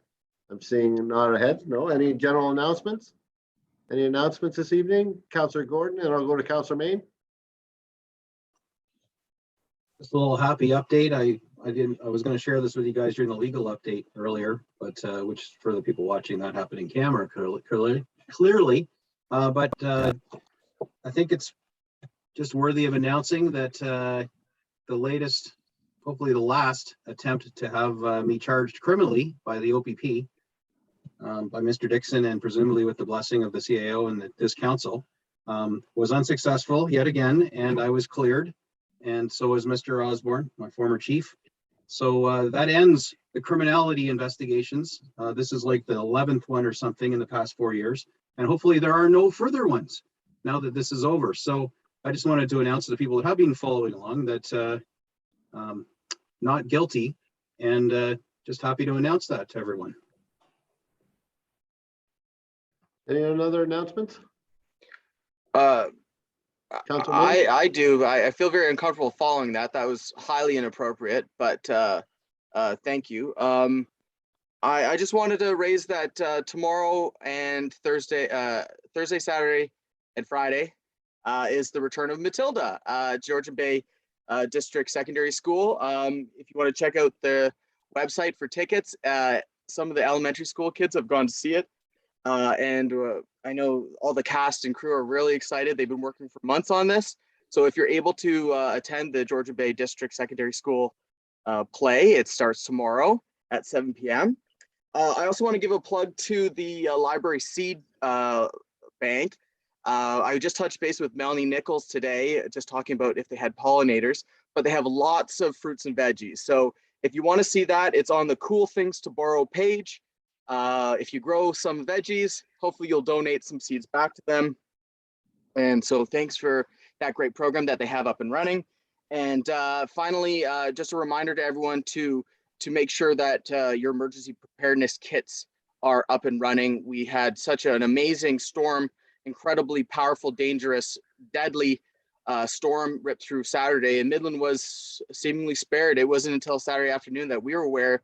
It was just a beautiful day here, and then all of a sudden you hear the news across Ontario that such a terrible storm had passed. So just to be mindful of that, because warm weather brings fast-moving winds. So just again, prepare yourself for torrential rains, windstorms, flooding, and so look to the County of Simcoe. They have emergency preparedness kits of what to do and what to put together for the summer storms. Thank you very much. Thank you, Councilor Main. Mayor Strathern? Thank you, Deputy Mayor. I just wanted to let people know that the students at Georgian Bay District Secondary School will be unveiling their Pride Sidewalk next week, and it's looking forward to that. It's an initiative, I believe, by the students, and it's I think a great thing for them to have done. And following on the theme of students, teens, the library will be having its grand opening of its teen vault. And the reason it's called the vault is because it was the vault for the post office, and it's a space specifically dedicated to programming for teens. So watch out for that one. I think they're both next week. Yes, next week. And it's I think a great for the teens in the community to have the initiative to do the Pride Sidewalk and to have a space where they can go and just sort of do their own thing. Thank you very much, Your Worship. Any other announcements? I see none. I'll just quickly send the choose love to our friends in the United States. Just gone through 2 tough weeks. Elementary shooting yesterday, and about a week and a half ago, mass shooting in my beloved town of Buffalo. And I just wanted to send out a heartfelt love to all the residents and people of the United States. It's got to be tough. I can't imagine what the families are going through. Next up, we'll go to the end this committee. Sorry, moved by Councillor Downer, second by Councillor Prost, that the committee of the whole rise and report. All those in favor? So carried. We'll move to you, Mayor Strathern. Thank you, Deputy Mayor. I have a motion before me, moved by Councillor Downer, seconded by Councillor Prost, that the recommendations of the Committee of the Whole for the meeting of May 25th, 2022 be adopted as resolutions of council. Any comments or questions with respect to the motion? Seeing none, all those in favor? Thank you. That carries. Next, we move to motions for which notice was given. Councillor Gordon.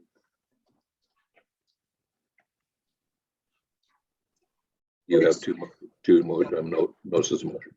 I'm going to yank these. I sent the clerk an email about the 22-2 earlier, or sorry, 22-1, just so that we don't going to debate these, but it's the in-camera legal update. Staff got ahead of me on this and preemptively called one today, which was lovely. So we did that from 4 to 6. So this motion's meaningless for now, and I look forward to a regular cadence for more legal updates, so you stay connected to what's going on in the community. And my second one, we kind of beat to death with the deputation about the Tiffin Basin Action Committee. So I really don't see the purpose on proceeding with either of these. So I'll just withdraw them from the floor if that's fine. Thank you. Yes, as long as there's not a seconder, that's your option. So thank you, Councilor Gordon. With that, we'll move along to, sorry, I'm just looking to see in order here. Then we'll move along to bylaws. We have bylaw moved by Deputy Mayor Ross, seconded by Councillor Gordon, that bylaw 2022-34 to authorize entering into a collective agreement with the Ontario Volunteer Firefighters Association, CLAC Local 920, from January 1, 2021 to December 31st, 2023 be passed and enacted. Comments or questions with respect to the motion? Seeing none, then all those in favor? Thank you. That carries. We now have a motion moved by Councillor Prost, seconded by Councillor Main, that the bylaw 2022-35, being a bylaw to adopt the proceedings of the regular council meeting with closed session held May 25th, 2022, be passed and enacted. Comments or questions? Seeing none, all in favor? Thank you. And finally, the motion of the evening, moved by Councillor Shevsky, seconded by Councillor Gordon, that this regular meeting of council with closed session adjourn at 8:04 p.m. All those in favor? Thank you, council. It was an interesting conversation, and look forward to